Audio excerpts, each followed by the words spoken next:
Bem-vindos a mais uma conversa de sábado à noite. Hoje temos aqui connosco a Inês Petis. Ela é coach e cofundadora do Synergy. Antes de tudo isto começar, por aquilo que eu sei, tu seguias o caminho das artes, não é?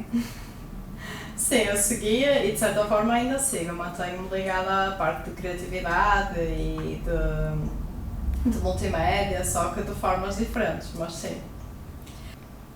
E como é que isso começou, a das artes? Olha, começou desde miúda, tipo, os meus primos mais velhos trabalhavam, ou melhor, primeiro começaram a estudar artes e sempre me estimularam em criança. Eu fui aquela criança que cresci sempre a dizer que ia para artes, que ia para artes, que ia para artes, até que depois quando tive mesmo que escolher, ainda pus em hipótese se eu não ia, mas fui e não me arrependo. Depois escolhi só a imagem na Católica, na faculdade. Arrependi-me durante um tempo. Então. Sim, mas foi mais assim, tipo, não me identifiquei muito com a faculdade, com as pessoas que estudavam comigo, etc. E fiquei sempre com aquela outra, tipo, eu achava que ia para design gráfico e não fui, se calhar era isso que eu devia ter feito e afinal não fiz. Aquele arrependimento, não é? Mas atualmente sou muito grata por ter feito o curso e por ter terminado, porque permitiu-me dar aulas de multimédia durante 3 anos e é uma coisa que eu adorei fazer e que espero que venha a fazer mais futuramente também. Portanto, é um conhecimento muito útil para tudo o que eu faço na mesma. Sim. E permitir-me dar aulas, então, fantástico. Portanto. Ainda melhor, não é? E tu tiraste multimédia, mas ainda trabalhaste sozinha em freelancers, não foi? Sim, o meu percurso como freelancer foi assim atribulado, porque lá está, como eu não fui para, ou seja, eu acho que muita gente comete o mesmo erro que eu cometi, que é não vai para a faculdade com a mentalidade certa, ou seja, vai para a faculdade porque é o caminho estipulado, é o caminho imediatamente a seguir ao resto da escola e até aí foi sempre tudo muito linear, não é? Tu passas de um ano para o outro, de um ano para o outro, de um ano para o outro e quando chegas ao 12º ano o caminho natural é ir para a faculdade, nem para todos eu sei, mas pronto, para mim e na minha família e no meu ciclo de amigos era um caminho perfeitamente normal, era seguir para a faculdade e então eu segui, mas não com a mentalidade certa, ou seja, não com aquela mentalidade de tenho aqui 5 anos para fazer contactos, para aprender o máximo, para fazer portfólio, enfim. E por eu não ter ido com essa mentalidade, eu senti que cheguei ao final do curso sem saber nada, que também é uma coisa que é comum por aquilo que eu sei e por aquilo que eu conheço outras pessoas e que não é verdade, nós sabemos sempre alguma coisa, mas eu saí muito com esse sentimento de eu não sei nada, o meu trabalho não é bom, enfim. E então eu tentei trabalhar como freelancer e fui fazendo alguns trabalhos e muito daquilo que eu também tentava fazer era melhorar portfólio numa tentativa de conseguir mais trabalho ou de conseguir um emprego na área, enfim. Saída da faculdade uma pessoa não sabe muito bem para que lado se quer virar, então todas as opções estavam em aberto.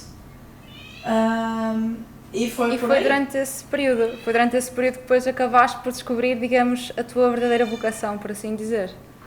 Ou seja, isto é um período que não é tão curto quanto parece, é um período considerável, porque mal eu saí da faculdade, eu já tinha começado a namorar com o Helder no início da faculdade, praticamente. Sim. E portanto, saindo da faculdade, o Helder tinha muito mais esta veia empreendedora e nós decidimos começar uma empresa de design e tivemos alguns clientes, fizemos sites e alguns trabalhos até complexos, chegámos a ter um estagiário que hoje tem uma empresa incrível de multimédia, por sinal. E chegámos a ter uma colega nossa a trabalhar connosco e tudo, mas pronto, foi aquele primeiro ano. Depois a nossa principal dificuldade era mesmo a nível da angariação de clientes e etc. E acabámos por enverdar por outros tipos de negócios e eu resolvi trabalhar também como freelancer e tudo isso. Então aí sim eu passei vários anos a tentar melhorar o portfólio. Quantos anos foram isso? Ou seja, isto precisaria de um enquadramento maior, porque depois disso, eu estive algum tempo, já não sei exatamente quanto tempo, mas eu estive algum tempo a fazer isso. Depois nós tivemos um bar na praia E depois do Bar da Praia Eu lembro-me. eu trabalhei... Depois do Bar da Praia eu trabalhei durante um período, quase meio ano, numa empresa, também como designer. E a seguir decidi voltar a ser freelancer. Portanto, isto tem períodos aqui no meio, tá? Não é uma coisa assim super linear. Mas ao todo, e perto dessa altura de que tu queres que eu fale, no final foram cerca de uns 2 anos e meio, que foram perto, ou seja, foram os finais dos meus 20, em que eu estava em casa, a tentar trabalhar, a tentar ter clientes, eu tinha alguns, mas em casa sozinha o dia todo, sem ninguém com quem falar, estava a ser muito pouco produtiva e acabava por me distrair com outras coisas e acabava por ficar a achar que o meu trabalho não era bom o suficiente e por achar que não conseguia evoluir e por achar, enfim, todas aquelas dúvidas que surgem.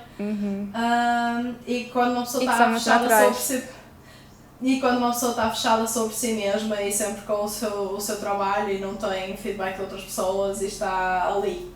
E então foi precisamente nessa altura que eu chamo a minha crise dos 30, em que eu pensei, ok, eu vou fazer 30 anos e a minha vida não é nada parecida com aquilo que eu achei que ia ser quando eu tivesse 30 anos. E isso para mim era um problema muito real. E então o que eu decidi foi, alguma coisa tem que mudar e tem que mudar muito rápido.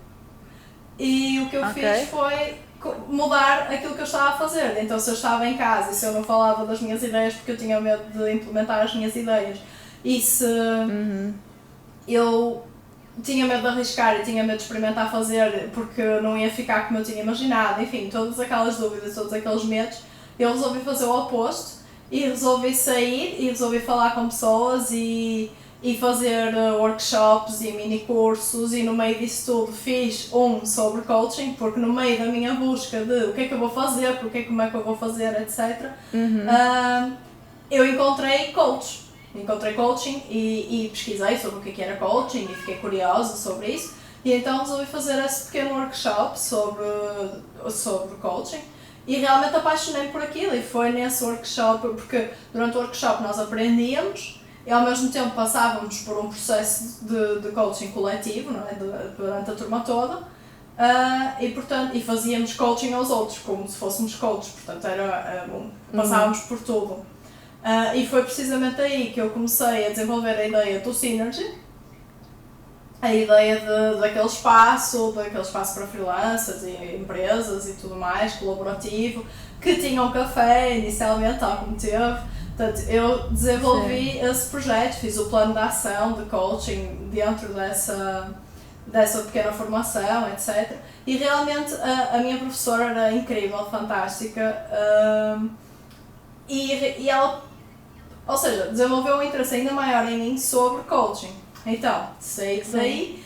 O Synergy é uma coisa que eu comecei a criar e que realmente fui fazendo, mas é uma coisa que demorou bastante tempo a ser implementada, especialmente porque era um espaço físico, foi preciso comprar, foi preciso remodelar, foi preciso fazer imensa coisa, e fomos nós que fizemos com a ajuda de amigos e familiares. Portanto, são 3 pisos, são 500 metros quadrados, portanto 500 metros quadrados são muitas paredes, é muito chão, como nós percebemos. Sim. É muita coisa. E muito trabalho foram vocês que fizeram também, não foi? Quase tudo. E lá está, pintar aquilo tudo, raspar paredes, expor chão, fazer tudo o que nós fizemos demorou muito tempo. Estamos a falar de mais de um ano em que nós estivemos em obras. E portanto, no meio disso tudo, eu fui fazer a formação internacional mesmo em coaching, que é uma formação muito mais completa, que me permite ter a certificação para poder ser coach. Então eu decidi fazer isso porque eu realmente achei que fez uma diferença gigante para mim passar pelo processo e passar por aquela pequena formação, e eu queria poder ser esse agente de mudança na vida de outras pessoas e queria poder ajudar outras pessoas. Mas que forma é que o coach te ajudou, exatamente? Ou seja, o coaching o que faz é ajuda-te a fazer, tu próprio te fazeres as perguntas certas, ou seja, o coach faz-te as perguntas de maneira a que tu possas refletir. E então, Isso ajuda muito, por exemplo, a concretizar os teus objetivos, que é uma coisa que a maior parte das pessoas não tem objetivos concretos, tem objetivos que são mais sonhos ou que são coisas muito vagas, e sem objetivos concretos é muito mais difícil tu saberes qual é o caminho que tu tens que seguir, é muito mais difícil tu teres prazos e teres etapas, etc. E portanto começa por aí, trabalha também a nível da motivação e do que é que está por trás que vai alimentar a tua vontade de continuares a lutar mesmo quando é difícil. Trabalha coisas como o que é que te pode impedir de tu chegares ao teu objetivo. E então, por exemplo, desde coisas em que tu acreditas, que tu podes acreditar em coisas que te estão a impedir de chegar ao objetivo que tu queres. Tu podes ter aquilo que nós chamamos de crenças limitantes, que são coisas que não são necessariamente verdade, mas que tu encaras como sendo um facto e que te limitam. Por exemplo, aquelas coisas tipo, é preciso trabalhar muito para ter sucesso. Isso é uma frase feita. Não é absolutamente verdade, ou seja, tu não tens que partir desse princípio. E como isso, há muitas outras coisas que às vezes nos limitam. Nós achamos que somos ou não somos capazes de fazer aquilo que nos propomos. Se nós já achamos que já temos dúvida se somos capazes, é muito mais certo que não vamos conseguir.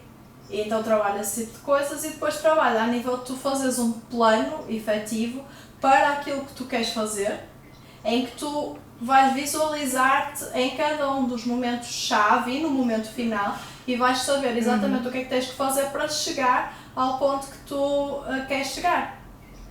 Então, isso ajudou-me muito pessoalmente, quer no meu plano de construir o Synergy, e é isso que eu também acabo por fazer com os meus clientes, seja qual for o objetivo deles. Eu neste momento trabalho mais a nível de coaching de carreira, mas o coaching de carreira não está separado do coaching de vida, porque o coaching de vida, a vida e a carreira, nós somos uma pessoa única, portanto não é uma coisa completamente separada, nós somos uma pessoa, claro. Portanto os assuntos acabam por se misturar. Na parte da carreira tu orientas mais para a parte profissional, não é? Na parte da carreira, sim, a pessoa pode ter objetivos distintos, desde o objetivo de conseguir emprego, por exemplo, numa determinada área, ao objetivo de querer trabalhar como freelancer, por exemplo, ou ao objetivo de querer empreender e querer fazer uma pequena empresa, ou uma grande empresa, ou o que for, ou já ter uma empresa, ou já empreender e querer melhorar algum aspecto, ou querer orientar-se de determinada maneira. Portanto, qualquer que seja o objetivo, a metodologia de coaching, a que eu aprendi, que é a metodologia de Lambent, ela permite-te ajudar a pessoa a atingir o seu objetivo, seja ele qual for. A metodologia é sempre a mesma. A metodologia tanto serve para tu teres um objetivo que seja profissional, pessoal, o que for. Por uma questão de ter mais a ver com aquilo que nós fazemos no Synergy, eu decidi especializar-me mais, ou seja, falar como sendo coach de carreira. Agora, a formação é a mesma. E eu já fiz coaching de vida também, certo? O método é o mesmo, a gente adapta conforme o cliente. Claro. E nessa parte do coaching, tu passaste por esse processo em que aplicaste a ti mesma e por isso mesmo é que consegues ajudar agora os outros, mas ainda hoje, nos dias de hoje, ainda continuas a aplicar o coaching a ti mesma. Sim, auto-coaching é uma coisa que não é tão fácil de fazer. Porquê? Porque embora tu possas pegar nas ferramentas e devas, quando tu tens uma pessoa externa, quando tu tens um coach externo, o coach vai ver coisas que tu às vezes não consegues ver em ti próprio e às vezes não consegues ver nas tuas próprias respostas e vai-te desafiar e vai-te fazer ir mais longe e às vezes nós não conseguimos fazer isso a nós próprios. Portanto, fazer coaching a nós próprios é muito mais difícil do que termos um coach externo que faça isso por nós e que nos desafie e que nos ajude a chegar às respostas. Mas sim, não vou dizer que eu não uso as ferramentas, claro que eu uso as ferramentas e que uso e partilho com as pessoas no Synergy, através do YouTube, na nossa rúbrica que é o Synergy Level Up. Eu partilho várias ferramentas para que as pessoas possam também implementar e possam também evoluir. E depois, se quiserem um acompanhamento mais personalizado, aí podem falar comigo ou com outro coach e ver e experimentar fazer um processo e realmente ter um acompanhamento individualizado. Boa! E isso no Synergy, o que é que vocês fazem? Que tipo de atividades é que vocês desenvolvem? Eu, por acaso, já tive o prazer de ir a duas, que foi o Freelas e depois o Fish Tank, mas queres falar um bocadinho para o público conhecer também? Ok, no Synergy o nosso objetivo é ajudar as pessoas a pôr as suas ideias em prática. Então nós fazemos isso através de eventos, como esses dois que tu falaste, são os nossos eventos principais e que são eventos mensais. Sim. Que neste momento estão um bocadinho em pausa devido a esta pandemia, não é? Mas que temos o Freelas, que é um evento normalmente até 50 pessoas, focado em freelancers e pequenos empreendedores, pequenas empresas, em que tratamos sobre vários assuntos que sejam do interesse dos freelancers, ou seja, como angariar mais clientes, como abordar clientes, que tipo de... como cobrar, quanto cobrar, enfim, vários tipos de assuntos a nível de redes sociais, de comunicação, de gestão de tempo, de motivação, criatividade, enfim, todos os assuntos, inclusive às vezes contabilidade também e esse tipo de assuntos.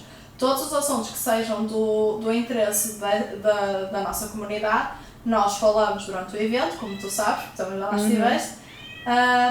Só que os nossos eventos, para já, até agora estes dois eventos, em geral são eventos, e especialmente o Freelas, são eventos em que não é uma palestra, não vais ali e tens um especialista ou um suposto especialista que vai falar sobre X coisas e tu estás ali passivamente a ouvir.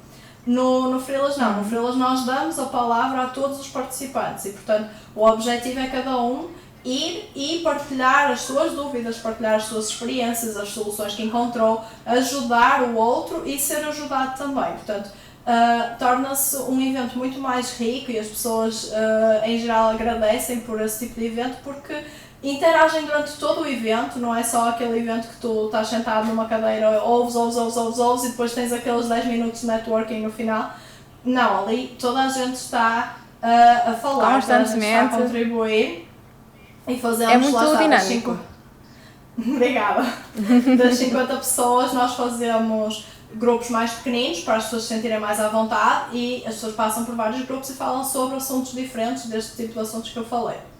No Fish Tank já é um evento mais pequenino, é um evento inspirado no Shark Tank, como o próprio nome indica, em que o objetivo não é tanto que as pessoas vão lá investir na ideia de alguém, mas que vão, ou seja, investir dinheiro, no caso, mas que vão sim contribuir com feedback para que a pessoa possa evoluir a sua ideia. Então nós temos os carapaus de corrida, que tu foste uma delas, que são as pessoas que vão lá apresentar as suas ideias. E depois temos um júri, que temos aí sim especialistas, entre aspas, não é? Mas de áreas diferentes, portanto temos a mim como coach, temos o Helder como maker e designer, tivemos até agora a Mariana do Good Enough Marketing como marketeer e o Diogo Vareta. Eu já vi aqui também. Eu também já vi que ela está aí, ou esteve pelo menos. E o Diogo Vareta como design de empresas e estratégias empresariais, etc. Portanto, temos complementam-se bastante pessoas as áreas que vão dar feedback a quem vem apresentar as suas ideias e depois temos a plateia que também vai aprendendo com as ideias apresentadas, com os feedbacks apresentados e dá também o seu feedback de cada ideia. Portanto, a ideia no caso é cada um crescer a sua proposta, aprender mais e receber feedback para poder evoluir naquilo que se foi propor a fazer. E portanto esperamos voltar com estes eventos o mais depressa possível ou arranjar uma alternativa, porque nós não quisemos passar para o online, como quase toda a gente passou todos os eventos para o online, porque, especialmente no caso do Freelas, o contacto faz toda a diferença. O facto de ser pessoalmente e das pessoas realmente interagirem umas com as outras e tudo isso é muito mais rico do que uma versão online. Claro que se continuarmos a não poder fazer eventos, se calhar vamos arranjar uma maneira de fazer ou freelas mais Adaptar. pequeninos ou online, enfim, alguma coisa. Não vamos deixar de fazer freelas, só que decidimos fazer esta pausa e ver como é que a coisa ia dar, se fosse só uma questão de fazer uma pausa durante um tempo. O pessoal aqui, com quem já falei que já foi, já consegui levar lá pessoas, dizem todos que estou com falta de... Toda a gente Nós adorou. nós também queremos muito voltar a fazer o freelas e o fish tank também. Olha, e outra coisa, tanto o Freelas como o outro tipo de iniciativas que vocês façam, é direcionado para que tipo de profissionais? Pois eu, entretanto, estava a pensar que eu não acabei de responder à tua pergunta em relação a como é que nós ajudamos, isso foi, só falei da parte dos eventos. É assim, a ideia é para pessoas que querem empreender de alguma forma, seja como freelancer, seja como pequeno empresário, seja que já tem uma empresa relativamente pequena, porque acho que para empresas muito grandes já não se vão identificar com o tipo de informalidade que nós temos, com o tipo de abordagem. Portanto, o nosso público é maioritariamente freelancers e pequenos empresários. E lá está, como mais é que nós no Synergy ajudamos? Agora completando a resposta que eu perdi nos eventos, esqueci que estava a responder. Também temos formações e estamos a desenvolver mais para podermos ter mais formações. Portanto, agora, pós-confinamento, conseguimos fazer ainda um workshop de uma masterclass de YouTube, que correu bem, graças a Deus, e tivemos pessoas que já estavam inscritas antes e novos inscritos e tudo isso, portanto conseguimos fazer mesmo pessoalmente uma masterclass de YouTube. Sim. E estamos a desenvolver outro tipo de formações precisamente para freelancers, para ajudar nas várias competências que os freelancers devem ter e que às vezes sentem falta, porque na faculdade, por muito que seja qual for o curso, é raríssimo te ensinarem competências que tu depois vais, esse tipo de competências, ensinam-te as competências técnicas da tua área, mas não te ensinam estas competências de empreender e não te ensinam tanto a comunicação, não te ensinam tanto a abordagem dos clientes, enfim, as várias coisas que as pessoas depois têm dificuldade para se inserir no mercado. E nós queremos colmatar isso também e queremos fazer formações nessas áreas e para já não estamos a fazer formações, mas tentamos produzir conteúdo nas redes sociais também que ajude nessa área, que é outra coisa que fazemos. É tentar, através do Instagram, particularmente, e do YouTube também, produzir conteúdo que seja relevante para o nosso público e que ajude a empreender e que ajude na sua área de freelancer, na criatividade, etc. E depois temos o espaço de coworking que temos no Synergy, onde temos maioritariamente criativos a trabalhar também, portanto, pessoas de marketing, fotógrafos, pessoas de animação, de ilustração, portanto não é exclusivo, já tivemos e agora acabaram de nos deixar, infelizmente, porque já não precisam agora de utilizar o espaço, mas já tivemos um advogado, uma relações públicas, já tivemos um psicólogo também, portanto depende, mas maioritariamente temos pessoas de áreas criativas, acima de tudo, temos pessoas que se sentem bem num ambiente com muita comunicação, num ambiente mais familiar, num ambiente informal, em que as pessoas se sentem à vontade para falar, para brincar, para pedir ajuda, para tudo. É esse tipo de ambiente que nós criamos lá e é esse tipo de ambiente que nós queremos e é esse tipo de pessoas que nós queremos connosco e, portanto, é extremamente agradável. É extremamente agradável e não só resolve muitas lacunas. Aliás, ainda vi agora aqui um comentário que é algo que eu também gostava de falar contigo, que é uma das lacunas que tem no ensino. Eu falo ensino artístico porque é mais a realidade com que falamos aqui na Atena, que é mesmo a relação ao marketing. Geralmente os artistas são freelancers e então eles não sabem bem como vender os seus produtos ou como se vender, não é? Isso é extremamente importante. E depois estão sozinhos. A maior parte das vezes isolam-se para conseguir fazer a sua prática artística.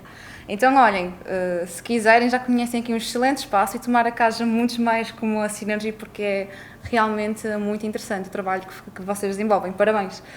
Obrigada! E vocês fazem ainda outra coisa. Vocês têm assim uma espécie de cantina? Ou não é bem cantina? Como é que isso funciona? Não é bem cantina. O que nós temos é, também no sentido de ajudar a que não tenham que estar à noite a preparar a marmita para levar no dia seguinte e, sobretudo, no sentido de estimular a interação entre os coworkers, o que nós fazemos é termos uma emenda semanal para coworkers e às vezes pessoas que já não são coworkers, mas que vão lá visitar, ou amigos que vêm, ou assim, mas essencialmente para os coworkers nós temos uma emenda semanal que nós dizemos no nosso grupo do WhatsApp, que é para coworkers. Nós dizemos, olha, a emenda é esta, as pessoas dizem, olha, vou almoçar neste dia, naquele e naquele, e isso estimula que as pessoas almocem juntas e mesmo aquelas pessoas que preferem levar marmita, elas levam marmita, aquecem ao mesmo tempo que nós servimos o almoço e, portanto, em geral nós almoçamos sempre que possível e sempre que está a gente no espaço. É muito raro não almoçarmos todos juntos, só quando alguém tem uma reunião ou está super ocupado e não pode almoçar naquele momento. Por isso nós almoçamos todos juntos e isso faz com que seja muito mais fácil ter um ambiente descontraído e um ambiente de amizade entre as pessoas, que as pessoas realmente sentem falta umas das outras e mesmo durante o confinamento nós mantivemos contacto diário através de videochamada, etc, porque as pessoas sentem mesmo falta de falar umas com as outras e em Portugal nós adoramos estar à mesa e adoramos conversar à mesa e por isso é uma maneira também de partilhar isso, é através de fazermos esses almoços. Pá, isso é muito mais, digamos, a cara, que neste caso dos artistas, que agora que nós gostamos de sentir-nos confortáveis e isso é uma forma, digamos, informal e, portanto, espetacular. Uma coisa que eu acho muito interessante é que vocês não estão focados em profissionais numa área específica. Vocês ampliam o leque. Isso é fantástico porque vocês conseguem criar um networking diversificado e que conseguem trocar muitos contactos. Isso é um dos vossos pontos fortes, não é? Assim, não sei se será ponto forte em relação a outros espaços de coworking, no sentido em que vários espaços têm também profissionais diferentes, mas sim, nós queremos ao máximo, ou seja, nós não vamos ser especializados num tipo de profissão, porque um cowork é precisamente para as pessoas interagirem, para as pessoas se entreajudarem, e às vezes em áreas complementares é mais fácil surgirem colaborações de trabalho, é muito mais simples do que se fosse toda a gente, por exemplo, de marketing, em que depois vai ser complicado arranjar trabalho para todos, ou um passar trabalho para o outro, ou assim é muito mais simples o fotógrafo conhecer alguém que precisa de marketing, ou a tradutora conhecer alguém que precisa de fotos, ou enfim, não é? Portanto acaba por ser mais interessante nesse sentido. Olha, deixa-me só aqui ver se tenho aqui alguma pergunta, que tenho que estar aqui atento ao chat. Eu estou a ver os nossos coworkers a entrar, há vários coworkers a entrar. O pessoal está aqui a comentar que a questão da multidisciplinaridade que é muito benéfica. O Tomado de falar muito bem dos almoços, a dizer que adoram os almoços também da Synergy. Olhem, também podem fazer perguntas aqui à Inês, para quem chegou há pouco tempo, que ela responde. Tenho uma pergunta para te fazer ainda. Uma experiência, ou as experiências mais marcantes que já tenhas tido, seja como coach ou como cofundadora do Synergy? Ok. Experiências marcantes.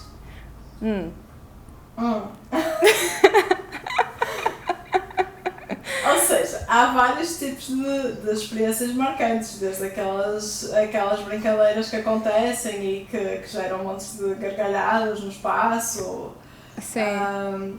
Os próprios freelas acabam por ser experiências muito marcantes, porque conhecemos imensas pessoas super interessantes e ouvimos as suas experiências, as suas dúvidas e depois às vezes é quase sempre há alguém ou 2, 3 pessoas que se destacam no meio de um freelas e que partilham mais, porque já têm mais experiência muitas vezes, e por isso acho que como experiência marcante é quando conhecemos pessoas que depois vão ao evento, porque vão ao evento e que depois perduram e que se mantêm e nós temos hoje, por exemplo, coworkers que nós nem no início nem tínhamos percebido que eles vinham do mesmo freelas sequer, e depois ao ver fotos, às vezes para usar em publicações e tudo, uma pessoa percebe-se tipo, olha, eles já se conheciam desde aquele primeiro freelas. E nós temos atualmente coworkers e parceiros e tudo que vieram desde o primeiro Freelas, que já foi em abril do ano passado, eu acho. Sim. E portanto é super fixe ver esse tipo de coisas. Acho que é uma das experiências mais marcantes. Uma coisa que eu até reparei nos eventos que consegui participar é que vocês têm uma comunidade também muito forte em termos de brasileiros. Sim. Aliás, é um foco de pessoas que, ao imigrarem, sentem aquela também dificuldade de integrar no mercado de trabalho. Uhum. Não é? Sim.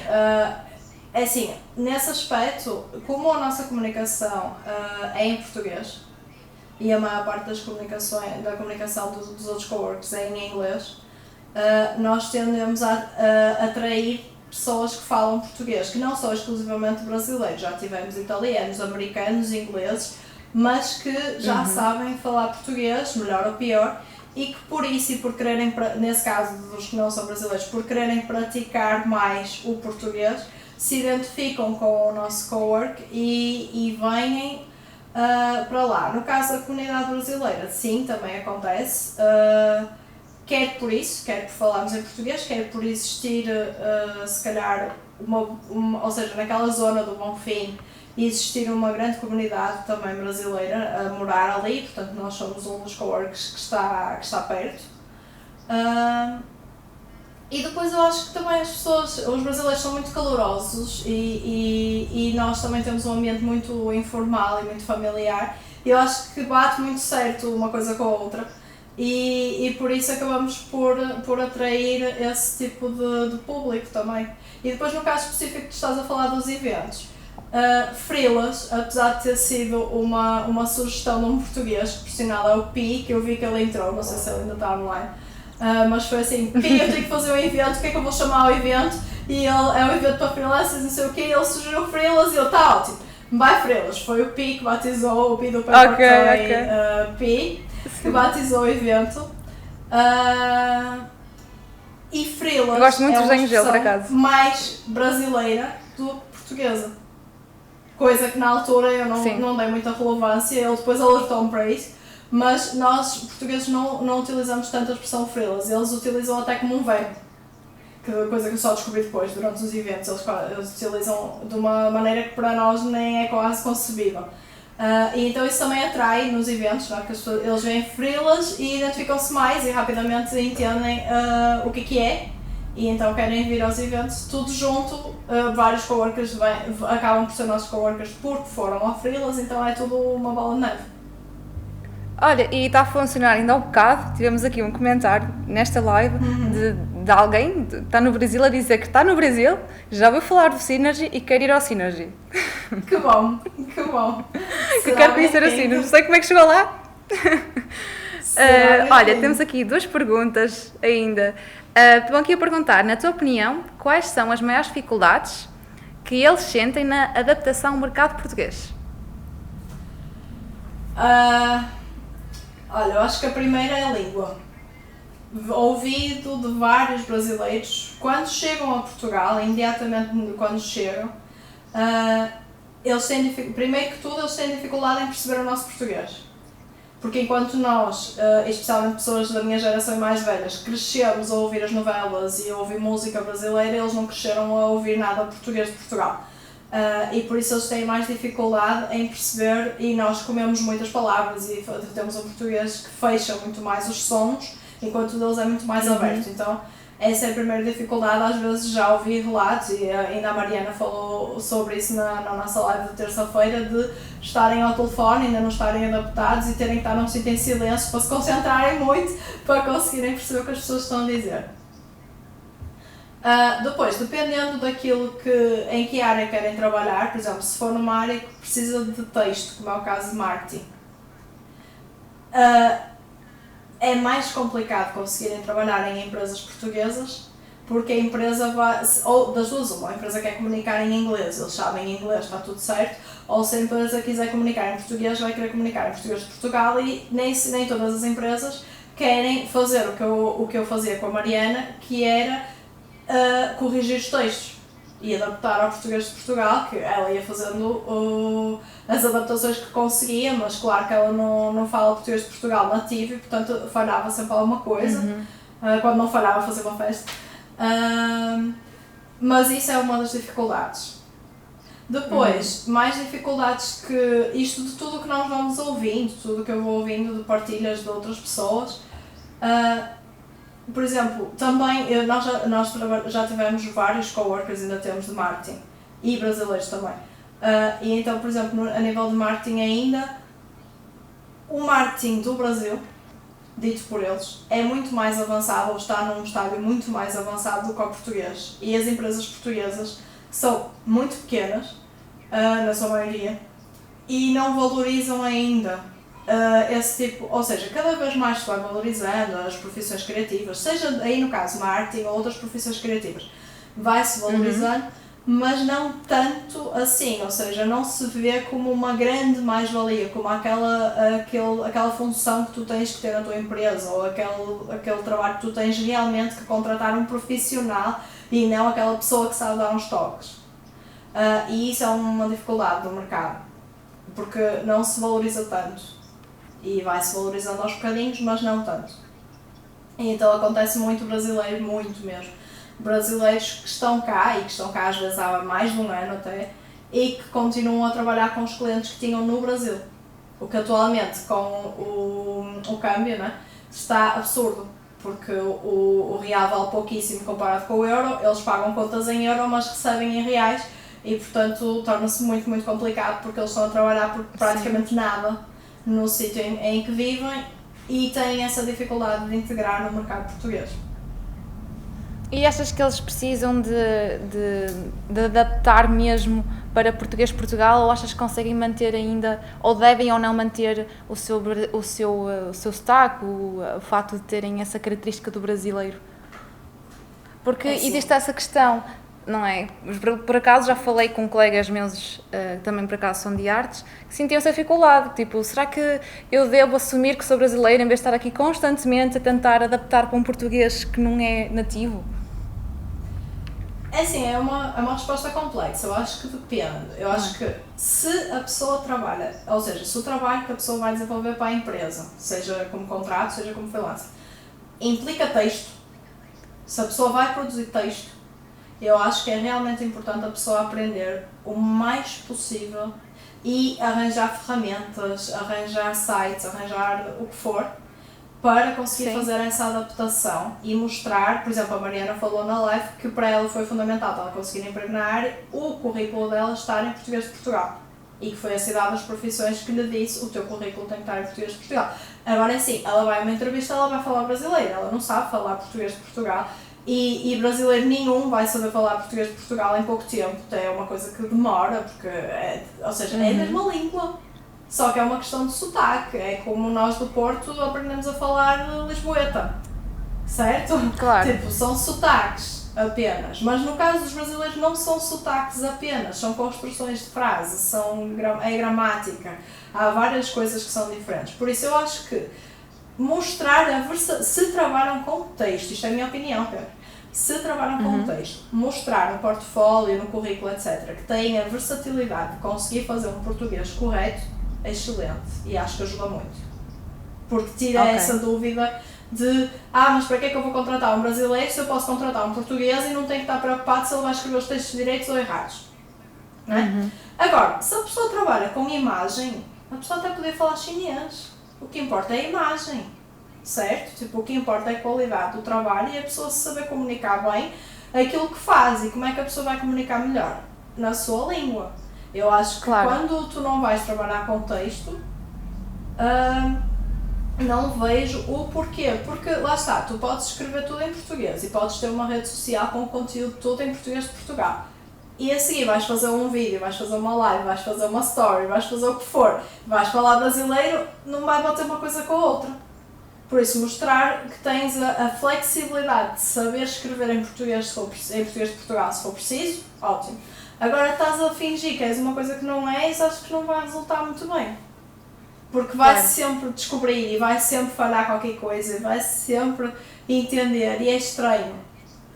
Por exemplo, faz-me imensa confusão, em particular a mim, eu não sei o que é que os brasileiros pensam nisso, mas existe um português gigante a nível de marketing e que eu gosto muito, que é o Paulo Faustino.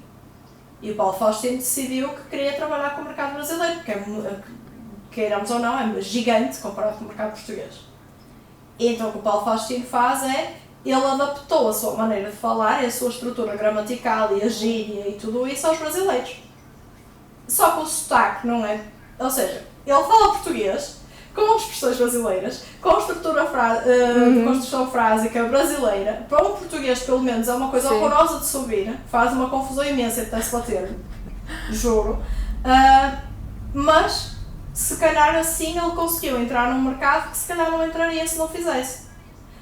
Claro. E ele percebe muito mais de marketing do que eu, sem dúvida nenhuma. Por isso, também podemos ver por aí, se ele quis se adaptar, se calhar, se os brasileiros cá se adaptarem ao português de Portugal, vão ter mais sucesso. Pá, eu não sei a resposta, não é? Eu só posso dar este tipo de opiniões e de visões, porque Claro. ele faz isso. Agora, por exemplo, quando ele publica um livro, se ele publica em Portugal, ele publica em português de Portugal, quando ele publica no Brasil, ele publica a versão de português do Brasil.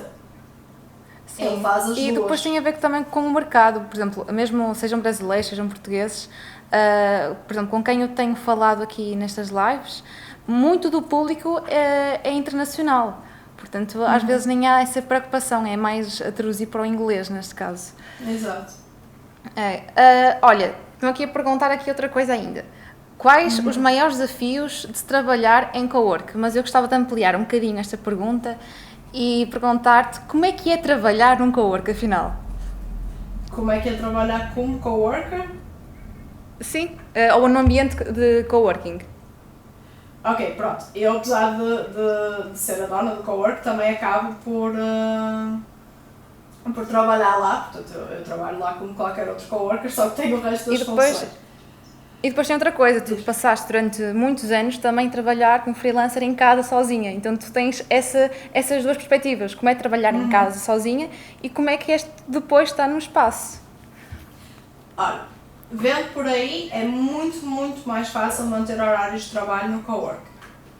Porque, e especialmente como temos o horário de almoço específico no nosso, é muito fácil dividir a manhã da tarde e depois não te vais distrair a fazer outra coisa porque estás num ambiente que tu foste para lá trabalhar, tal como quando vais para um emprego, as pessoas à tua volta estão a trabalhar e depois também é ótimo porque não estás sozinho e portanto estás a ver outras pessoas, se tiveres uma dúvida, se precisares de uma ajuda, se qualquer coisa, as pessoas estão ali, é só perguntar. Se quiseres ir tomar café e arejar, podes perguntar à pessoa do lado, tipo, olha, queres fazer uma pausa? A pessoa pode não poder e não vai. Ou então a pessoa vai e vão fazer uma pausa. E durante o almoço é muito melhor. Eu não gosto de comer sozinha. Eu detesto comer sozinha. Para mim, comer sozinha é comer no sofá com o prato à minha frente a ver uma série. Apesar de não ser mau, é muito mais agradável comer todos juntos e conversarmos e termos conversas sobre os mais variadíssimos temas, às vezes temas absurdos que nós ficamos a pensar, mas porquê que nós estamos a falar sobre isto? Como é que isto começou? Portanto, acaba por ter esse momento de descontração ali no meio do dia e depois continuamos a trabalhar e aí depois, lá está, há pessoas que preferem trabalhar logo de manhã cedo, há pessoas que preferem ficar a trabalhar pela noite dentro, nós temos acesso 24 horas, por isso cada um trabalha no horário que quer. E nós vemos pessoas em horários diferentes e temos o part-time, portanto há pessoas que nós só vemos 6 dias por semana, há pessoas que estão lá todos os dias connosco. Ou seja, acaba por ser um ambiente flexível como em casa, em que tu trabalhas quando te dá mais jeito e quando tu queres, mas que te puxa para trabalhar e ao mesmo tempo cria-te um ambiente de amizade entre as pessoas, em que as pessoas realmente estão ali para ajudar e sempre que tu precisas de alguma coisa ajudam, quando tu vais, ainda agora tivemos, e eu vi que ele também entrou aí, o Helder está ali a dizer o Zé, Já é, foi uma piada. pai, a quarta pessoa, já é a quarta vez que eu ouço a palavra Zé neste chat. Não sei o que é que o Zé tem, mas toda a gente fala só do Zé do Synergy. O Zé tem que ser é melhor não partilharmos o que é o Zé aqui, mas é uma história de um dos nossos coworkers, do Daniel, que ele estava aí também. E é assim uma história cómica durante o almoço e que foi muito recente, portanto, mas não vamos partilhar porque é uma história quase com bolinha vermelha. Não vamos falar sobre isso, não vale a pena. Mas é isso, eu acho que as vantagens é que estás acompanhado e é muito mais fácil estás motivado, porque mesmo naqueles dias que te apetece bater com a cabeça na parede, que é uma coisa que me acontece às vezes, tens lá alguém para partilhar essa dor contigo e para te distrair, ou para te motivar, ou para te, sei lá, pensar contigo. É muito melhor do que ficar a bater com a cabeça na parede em casa. Sem dúvida. Ok. E já agora, a Synergy está aqui no Porto. Vocês estão na Avenida Fernão Magalhães, que fica perto do 24 de Agosto. É praticamente mesmo no Porto. Portanto, quem estiver lá perto e gostar de visitar o Synergy, vocês têm as portas abertas, não é? Claro. E eles podem visitar e conhecer o espaço. No caso, atualmente, por causa do Covid, não temos as portas abertas nesse sentido. Ou seja, se quiserem visitar, são super bem recebidos, sim. Contactem-nos por e-mail ou por telefone, pelo Instagram, e aí nós marcamos e vocês vão, sim, mas com marcação, está bem? Ok, pois agora tem que ser, convém. Queria aproveitar para agradecer ao público pelas perguntas. Se quiserem, ainda tem algum tempo para continuarem a perguntar. Estamos a chegar ao final destas perguntas. Olha, tenho duas coisas para te perguntar. A primeira é, ao longo deste percurso que tu tiveste, das pessoas que tu conheceste em artes, se tens alguém que gostasses de recomendar, do trabalho artístico que tu gostes e que gostavas de recomendar para o nosso público estar atento. Pronto, o Pi, do Paper Toy eu já falei. E depois tenho mais 2 ilustradores e uma ceramista. Portanto, um deles está aqui, que é o último comentário que está aqui, que é o Ricardo Silva, do Cozido em Casa. Portanto, o Ricardo é ilustrador, eu já conheço há bastante tempo, eu vi a evolução toda do Ricardo. O Ricardo faz umas bandas desenhadas incríveis e faz também uns pops, aqueles bonecos pop, só que artesanais, feitos por ele, em madeira, feitos à mão. À mão? Sim, à mão, com máquinas também, mas feitos por ele. Sim, já vi. Que são incríveis, e ele tem lá no Instagram dele, é Cozido em Casa, tá aí, quem estiver a ver é o último comentário que está aí, portanto dá para ver direitinho qual é. E o Joel Faria, que o Instagram dele é Joel V Faria, que é um ilustrador também incrível, ele faz ilustração de eventos, ilustração de vários eventos, de Creative Mornings, de outras conferências, de ilustrações relacionadas com o Futebol Clube do Porto, também já fez, e faz também ilustração de retrato, incríveis, maravilhosas, que eu já lhe disse que eu vou querer a minha também. E pronto, esses são os 2 ilustradores. Depois temos a ceramista, que é a Marta Hipólito, que ela também é a nossa coworker, está connosco há uns meses, e o Instagram dela é mais complicado, é TAR, T-A-R, and, de I em inglês, tudo junto, arte, sem E, portanto em inglês, é TAR and Art, tudo junto, _ ceramic, cerâmica sem A também. Pronto, ela faz, a coisa que eu mais gosto que ela faz são umas figuras, parecem uns elfos, umas coisas assim fantásticas em cerâmica, uns personagens mesmo incríveis. E depois ela também faz outro tipo de coisas, tipo chávenas e pratos e outras coisas assim. E ela tem à venda no Porto Ceramics, que também tem uma conta no Instagram e tem um site, ela tem isso à venda lá, mas se seguirem no dela, ela mostra às vezes o processo de fazer, ela mostra várias coisas. E tem peças muito giras. Ok, boa. Depois na edição vamos colocar aqui as imagens para ela escreveu ali o nome, se alguém quiser seguir, está ali, porque realmente não é muito fácil de perceber. Boa, obrigada pelas dicas. E agora, o desafio da noite é desafiares alguém a fazer uma live connosco, como estás aqui a fazer connosco. Olha, eu pensei em quem é que eu ia desafiar e fiquei indecisa se eu ia desafiar o Ricardo ou o Joel.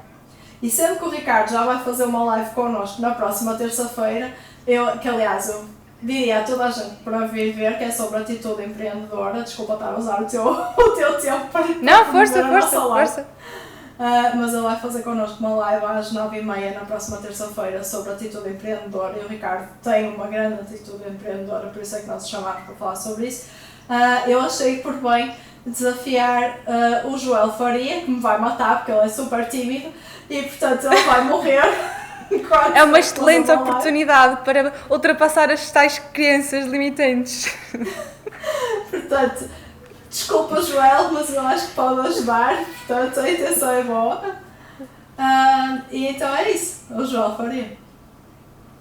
Ok, olha, obrigada. Sendo assim, o público já não tem mais perguntas para te fazer, se depois tiverem, depois voltam a contactar-te. Vamos deixar aqui depois o contacto da Synergy e também do teu do coaching. Muito obrigada por teres aceito e obrigada a este público fantástico pelas perguntas e pelos gostos. Obrigada, Joana, pela oportunidade também, por nos chamares e a toda a gente que esteve aqui e aos nossos coworkers incríveis que estiveram aqui a torcer por mim. Eu não tive muito a olhar para os comentários, mas eu fui vendo quem entrava, por isso muito obrigada pelo apoio. Ok, obrigada a todos, um beijinho e até ao próximo sábado, que também temos aqui uma nova live, desta vez vai ser com o Daniel Gamelas, portanto também não percam, tá? Um beijinho em todos, um bom fim de semana. Beijinhos, tchau. Fica bem, tchau, tchau, tchau, tchau.